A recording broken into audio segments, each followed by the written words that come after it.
रखरखत्या रानातून थोडं पुढं जाऊ गड्या, पाऊल थकलं नाही गड्या, पाऊल थकलं नाही.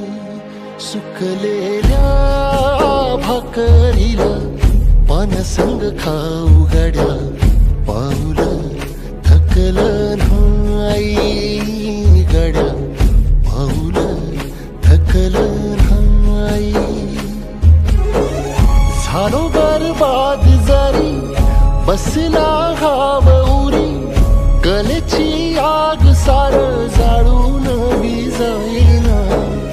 अडला घास असा काळावन वास असा, पण यो ध्यास अजून बी माग धाईना.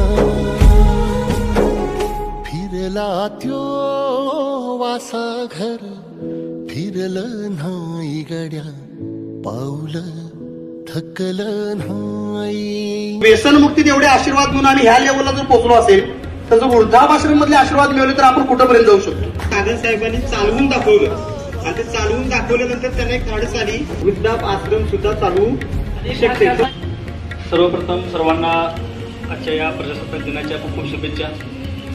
आज सुरू होत असणार आपलं शिवशंभू वृद्धाश्रम व विरंगुळा केंद्र, या केंद्राला ज्यावेळेला मी पोस्टर बनवत होतो त्यावेळी पोस्टरवरती सगळ्यांनी बघितलं असेल की आपण एक लोगो बनवला आहे. त्याचा पहिला सगळ्यांनी लोगो शिवशंभू वृद्धाश्रमचा लोगो बघितला की नाही कुठे, तर त्यावरती आपण श्रावणबाळ आपल्या आईवडिलांना घेऊन चालले असे ते फोटो आहे. खऱ्या अर्थानं अशा श्रावणबाळाची गरज ही घरात पाहिजे. जर तो तसा श्रावणबाळ जर घरात असेल तर तशा आईवडिलांना इथे यायची गरज पडणार नाही. अनेक लोकांनी मगाशी भाषणात 2-3 मुद्दे मांडताना एक मुद्दा प्रखरतेने मांडला की हे केंद्र आपण काढतोय ही आनंदाची गोष्ट नाही आहे. पण मुळात हे केंद्र आम्ही अशा लोकांसाठी नाही काढलं की ज्यांना मुलं आहेत पण ती आईवडिलांना सांभाळत नाहीत किंवा आमच्याकडे ती टाकतात इकडे सोडणार आहे, अशा लोकांसाठी नाही. खरोखर पहिला आमचा उद्देश असा आहे की ज्यांना खरोखर आधार नाही, कोणच नाही त्यांच्या मागे पुढं, अशा लोकांना सांभाळण्यासाठी हे पहिलं केंद्र काढले. त्यानंतर दुसरी प्रायोरिटी आमची त्या लोकांना आहे की ज्यांच्याकडे घरी असे प्रॉब्लेम आहेत. खऱ्या अर्थानं आज आई वडिलांना आश्रमामध्ये ठेवणं ही जी काय भावना आहे ही खरं तर भारत देशामध्ये नसायला पाहिजे, पण तरी सुद्धा आहे. कारण आज पिढी बदलत चाललेली आहे. लोकांचं जे काय वैचारिक लेवल आहे ही फक्त पैसे कमवण्यासाठी काहीही करणं आणि त्यामध्ये घरच्या लोकांकडे लक्ष नसतं. ह्यामध्ये दोन्हीही लोक चुकीची असू शकतात. असं नाही की फक्त मुलगा चुकीचा आहे, कधी कधी आई वडील सुद्धा चुकीचे असू शकतात. कारण लहान मुलगा जन्मल्यापासूनच त्यांना असं वाटतं की हे आमचं ATM मशीन आहे आणि त्याला कळण्याआधीच त्याला लहान ते मुलांच्या ह्याच्यात शाळेत टाकायचं, इंग्लिश मीडियममध्ये टाकायचं, त्यांचं शिक्षण बाहेरच, सगळीकडे त्याला बाहेरच, म्हणजे घरचा सहवासच नाही. म्हणजे नावालाच फक्त त्या नेमप्लेटवर किंवा त्या फॉर्ममध्ये भरताना फक्त आई वडील आहे आणि त्या आई वडिलांनी अपेक्षा सुद्धा त्या मुलाकडे ठेवू नये असं माझं मत आहे. पण ज्या खरोखर ज्या आई वडिलांनी लहानाचं मोठं केलेलं आहे, त्याला सगळ्या गोष्टी त्याला संस्कार दिलेले आहेत, अशा मुलांनी खरं तर आपल्या आई वडिलांना आश्रमात ठेवू नये अशी ही आमची भावना होती. कारण समाजामध्ये अनेक कॉल येतात, अनेक लोकांचं आता ऍडमिशन पण होईल. आणि दुर्दैवाची गोष्ट अशी आहे की व्यसनमुक्तीबद्दल ज्या लोकांनी माझी चर्चा केली किंवा आता पण माझ्याकडे आता कॉल आले जी ऍडमिट होणार आहे, व्यसनी एकही व्यक्ती नव्हता ज्याचे आई वडील इथं ऍडमिट होणार आहे. म्हणजे दारुडा जरी असला तरी तो आई वडिलांची तेवढी काळजी घेतोय, हा एक विषय आहे. दुसरी महत्वाची गोष्ट, ज्या लोकांनी बाहेर कुठे तर अब्रॉडला आहे, त्यांना आई वडिलांना सांभाळता येत नाही, सिटीमधले आहेत, खेडेगावातला सुद्धा एकही कॉल आम्हाला आलेला नाही. विशेष म्हणजे कोल्हापूर जिल्ह्यातला एकही कॉल आला नाही, ही आमची सगळ्यात मोठी अचिव्हमेंट. कारण ही संस्कृती ही परंपरा आपण जपतोय. आपण ह्या शाहू महाराजांच्या नगरीमध्ये आहे, हे आपलं भाग्य आहे. हे विचार आपल्यामध्ये आहेत की बाहेर आज बघितलं तर सिटीमध्ये आई वडील लोकांना बोज वाटायला लागतात, म्हणजे त्यांना ठेवणं नको वाटायला लागलंय. काही मॉडर्न आज ज्या बायका लोक करून आणतात त्यांना असं वाटतं की ते घरात एखादी कचरा कुंडी असलेली डस्टबिन ठीक आहे, पण सासू सासरे नकोत. अशा पद्धतीच्या मुलींना आमचं असं सांगणं आहे की तुम्ही तुमच्या पण आई वडिलांना आणि सासू सासऱ्यांना दोघांना पण आमच्याकडे पाठवा. फक्त सासू सासरेच नको तर तुमचे आई वडील सुद्धा इकडे येऊ दे. त्यावेळी तुम्हाला कळेल की खऱ्या अर्थानं आई वडिलांची गरज काय असते. आणि ह्याबद्दल बोलणं किंवा ह्याच्याबद्दलचा अभ्यास अजून आमचा नाही, त्यामुळे मुळात आम्ही वक्ते पण नाही. पण तरी पण एक सांगतो की मी ज्यावेळी जन्मलो ते आतापर्यंत मी जर डोळे बंद केले तर माझं दुर्दैव असं आहे की मी माझ्या आईला बघू शकत नाही.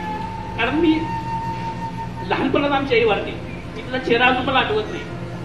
आणि आईचे मायामान, आईचा संस्कार मला मिळाला नाही. त्यामुळे लहानपणापासून आतापर्यंत जो स्ट्रगल करत आलोय त्यामध्ये कदाचित माझा स्वभाव जरा चिडचिड आहे. अनेक लोकांना वाटतं की मी चिडतोय, पण चिडण्यामागचं कारण पण असं आहे की त्या गोष्टीची जी गरज होती, ज्या वयात गरज होती त्या वयात मला मिळाली नाही. सावत्राई आली पण ती पण आई सख्या आईपेक्षा चांगलं हे करते, प्रेम करते, त्यांना पण हे करते. आज इतकं मोठं सगळं आम्ही झालोय, आज घर आहे, गाडी आहे, बंगला आहे, पण आज आई नाही. आणि अशा वृद्धाश्रमची आम्हाला इथं वेळ येते की बाबा मुलं आई वडिलांना इथं टाकणार आहे. आम्ही असं म्हणतो की आमच्या आज आई पाहिजे होती, आणि ज्या लोकांचं सगळं काय आहे, आई वडील आहेत, ती लोक इथं टाकणार आहे. हे दुःख आहे. आणि एक भाग्य असं आहे की चला ठीक आहे, मला माझ्या आईची सेवा करता आली नाही, पण इथे येणाऱ्या प्रत्येक व्यक्तीची मी आई म्हणून सेवा करेन.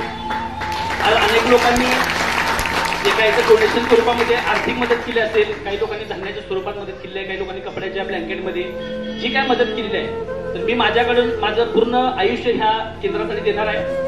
माझ्या महिन्यातील असेल, आठवड्यात असेल, जो काय वाढ असेल ते ठरवून इथं ऍडमिट असणाऱ्या लोकांना त्यांचं मनोरंजन करणं, त्यांचं थोडंसं तुम्हाला सुद्धा मुलगा आहे ही जाणीव करून देण्याचं काम मी माझ्याकडून करेन. आणि मला माझ्या आयुष्यात ती आईची कमतरता जी आहे ती इथं असणाऱ्या सगळ्या ज्या काही लेडीज असणार आहेत त्याच्यातून मी ती भरून काढेन. संस्था अनाथ आश्रम देखील ही स्थापन करणार आहे. गुणवान लोक हे सादिक सरांच्या रूपानं कार्यात्मक ठरतायत, याचा अनुभव मला इथं आल्यानंतर या मान्यवरांच्या भाषणातून समजला.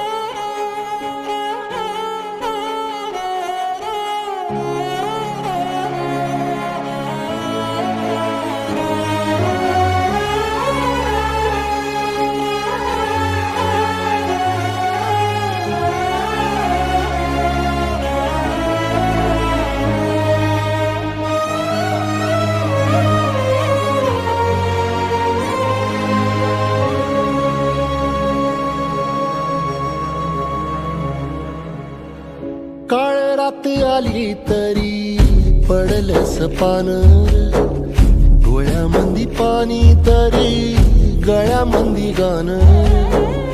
याचा हात पाठीवर सोनियाची खान, शर्मेन नाही कधी झुकली मान. हात पसरून गाड्या सुख येत नाही र, डोळ झाक करून बी दुःख जात नाही रे. नशिबाच भोग कुणा चुकलं नाही गड्या, पाऊल थकलं नाही गड्या, पाऊल थकलं नाही. रख रख त्या रानातून थोडं पुढं जाऊ गड्या, पाऊल